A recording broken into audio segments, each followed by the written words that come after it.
Kaninang hapon, ayan, magandang araw.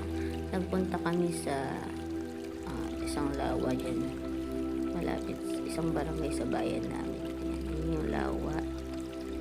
Ayan. Dati mas malalaboy puno dyan kasi parang may pabon mga burol-burol dyan na nakapaligid. Ayan, burol-burol na nakapaligid dyan. May pag-gate pa yan. Bawal nga pumasok dyan eh. Kumikot na lang kami dyan sa dinadaanan namin na yun. Papakayat dun sa may burol. So dyan kami dumaan sa gilid na yan. Ayan, bababa ako papunta dun sa lawa. Ayan, may yung dalawang dun yun. Dun sa may kaliwa na yun. Namimingwit. Ayan siya. Ayan, nasa baba na ako. Sa baba ng lawa. Ayan. Yan, lakad tayo dyan papunta doon. Papunta sa may lawa. Ayan, may buwan na nga. Parang pinapakita yung view na ganyan. Ayan, ang ganda ba? Ang likot ng kamay ko, kailangan pala may tripod. Meron na akong lacy yung hinahawak lacy pad, tripod.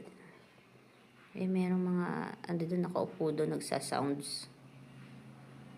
Nagdi-date, tapos may sound, may speaker na dala, tapos mic. Ayan, ang lawa. Ayan. Mga 30 minutes yan mula sa bahay. 30 nakamotor kami. Ayan. Ay, parang magandang mag-photoshoot doon, di ba? Ayan. Ayun, nagre-reflect yung buwan o liwanag ng buwan. Di ba? Medyo madilim na kasi dyan.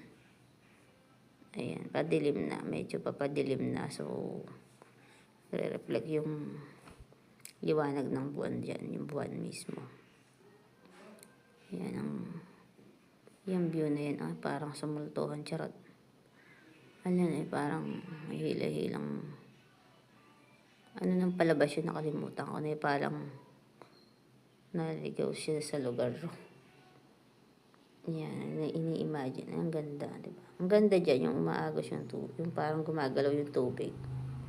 Diba? Nakaka-relax. Ayan, maganda talaga dun sa may isa ka na yung naputol yung tuyo. Ayan, kaya pinapakita ko.